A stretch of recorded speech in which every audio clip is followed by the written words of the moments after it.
Due to lack of money, woman had to buy an old coat, and at home she found a note in the lining of it. Due to lack of money, woman had to buy an old coat, and at home, due to a lack of money, Claire had to settle for buying an old, used coat at a local thrift store. Upon arriving home, she meticulously inspected it for possible defects. Something caught her attention in an area where the fabric was unstitched. Carefully, she removed the object and was shocked by what she found. On a small note, it read, "I hope you enjoyed this story." Claire was a woman of unwavering faith, always with a smile on her face and a word of encouragement for those in need. She was married to Dominic, a hard-working and dedicated man, and together they had 2 children, Grant and Nina. The family lived in a small house in a modest neighborhood of the city, where they built their memories and dreams. Dominic worked in an automobile factory, but one day, due to an economic crisis, he was laid off. The impact was devastating. Despite his relentless efforts to find a new job, opportunities were scarce. Claire worked doing small repairs and adjustments to clothes to help support the family, but the money wasn't enough. Bills began to pile up each passing day. Collection notices arrived in the mail, bringing more despair.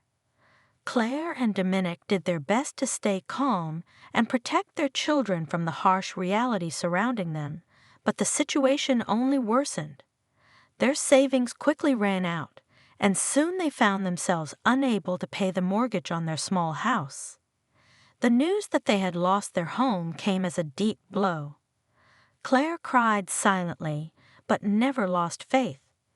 In her room, she prayed for strength and guidance. With imminent despair, the family had to move to Claire's mother's house, Alice, who welcomed them with open arms.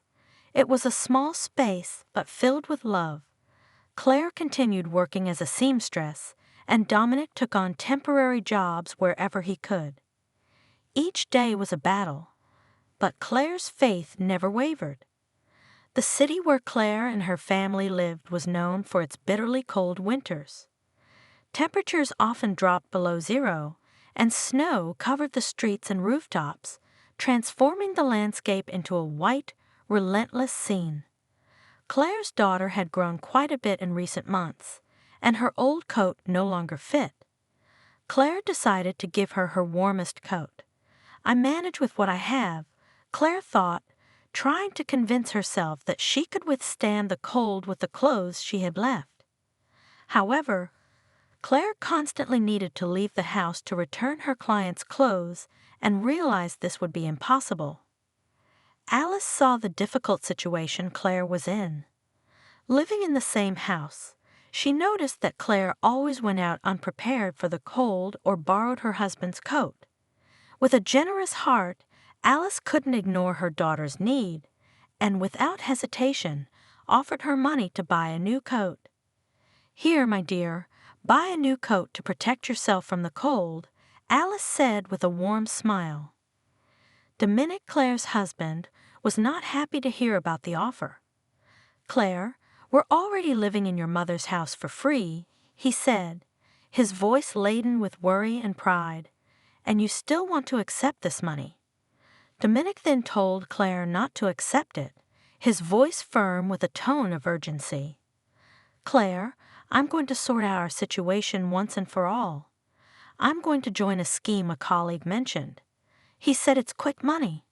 When he said that, Claire's heart sank. A sense of dread took over her. Something inside her, intuition, or perhaps the voice of her own faith, told her it wasn't good.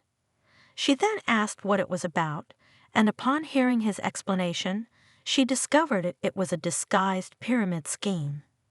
Immediately, she said firmly and tenderly, "We need to have faith, my dear. Let's not go down that path. It's illegal and wrong." Dominic shook his head and said, "Claire, I don't see any other solution. We've been stuck in this situation for a long time. I just want to give you and the children a better life." Claire tried to stay calm, but the concern was evident on her face. Her husband was a very good man, but all this hardship was draining the hope from his heart.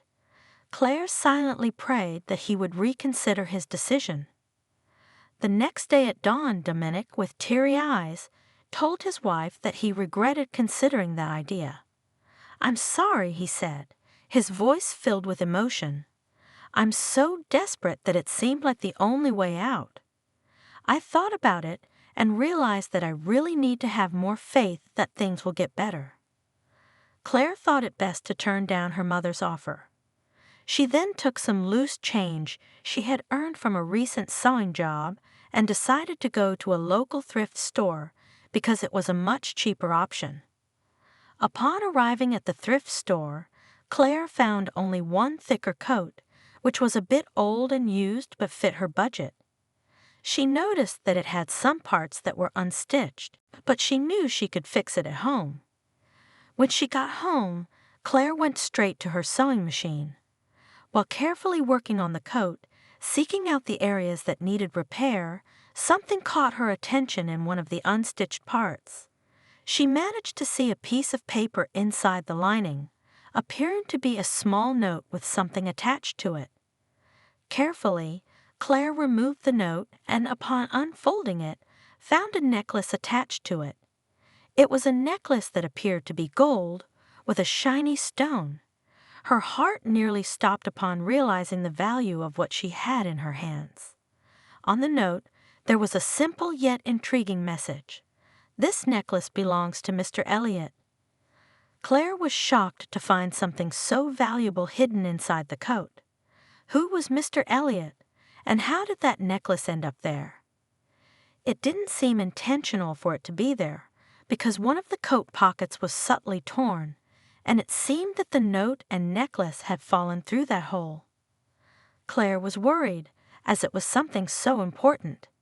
She told her husband about the discovery and expressed her intention to leave the necklace at the thrift store so the owner could return it to its rightful owner. Dominic, however, was skeptical. "I doubt she'll return it to the owner," he presumed. Claire decided to go to the thrift store and clarify the situation in person. Upon arriving there, she witnessed something strange.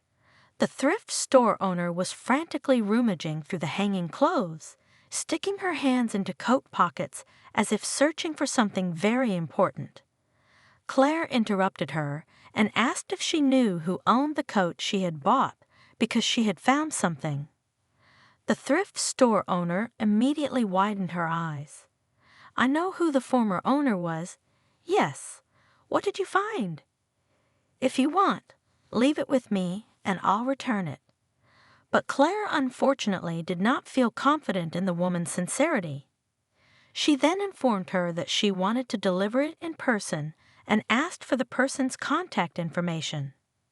The owner hesitated for a moment, but eventually reluctantly handed over the person's phone number.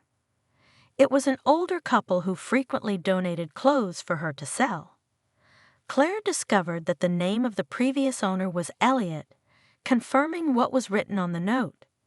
Determined to do the right thing, Claire thanked her and left the thrift store, resolved to return the necklace in person. Claire held the phone with the certainty that she was doing the right thing. She could have simply pretended she hadn't found it and sold or pawned the jewel, but she knew it didn't belong to her. She dialed the number the store owner had provided, and after a few rings, a worried voice answered on the other end. She carefully explained who she was and described the necklace and the note she had found. On the other end of the line, there was a moment of silence followed by a muffled sigh. Claire could feel the raw emotion in the voice of the man, who was clearly relieved to hear those words. As she continued to explain her intention to return the necklace, the gentleman's emotion was clear. They quickly decided to meet so that Claire could return the necklace in person. After hanging up the phone, Claire felt a weight lift off her shoulders, knowing she was about to return something precious to its rightful owner. Claire decided not to go to the meeting alone. With her husband by her side, they left home, both eager to return the necklace to its rightful owner. Upon arriving at the agreed location, they saw an older gray-haired man waiting with a look of hope and anxiety. The couple approached, and the man introduced himself as Elliot. His eyes shone, clearly moved by the prospect of recovering something so precious. Claire took the necklace out of her bag and began to explain, "I found the necklace in the lining of a coat I bought. It was hidden in a part that had come unstitched." Elliot's eyes filled with tears as he listened attentively. He reached out a trembling hand to take the necklace. Elliot thanked her sincerely, his eyes welling with emotion. He explained that the necklace belonged to his wife and that he was taking it to be repaired when he lost it. "It was a very valuable family jewel," he said with a choked voice. "Thank you so much for returning something so precious. It means more than you can imagine." After Claire and Dominic returned the necklace, there was a moment of unexpected recognition. Dominic had already recognized Elliot, but he said nothing for fear of not being remembered, as the company they worked for was very large. However, when Elliot looked more closely at Dominic, his eyes widened in surprise. Elliot was the main manager of the department where Dominic worked, and among so many employees, he remembered Dominic. Dominic had always been an exemplary employee, standing out for his dedication and competence. Elliot then commented, "I see that you are very good people," reflecting both on the return of the necklace and his memories of Dominic as an exemplary professional. He then asked with a sincerely concerned expression, "Did you manage to get another job, Dominic? You deserve it, man." Elliot clearly recalled the crisis the company had gone through and was aware of the difficulties many good employees like Dominic had faced. Dominic then said that, unfortunately, he had not managed to get back into any company. Elliot was surprised to hear this. With a glint in his eye, he revealed that he was recruiting some employees for a small company he had opened in the same field. "I would like to be able to interview you," Elliot said with an encouraging smile.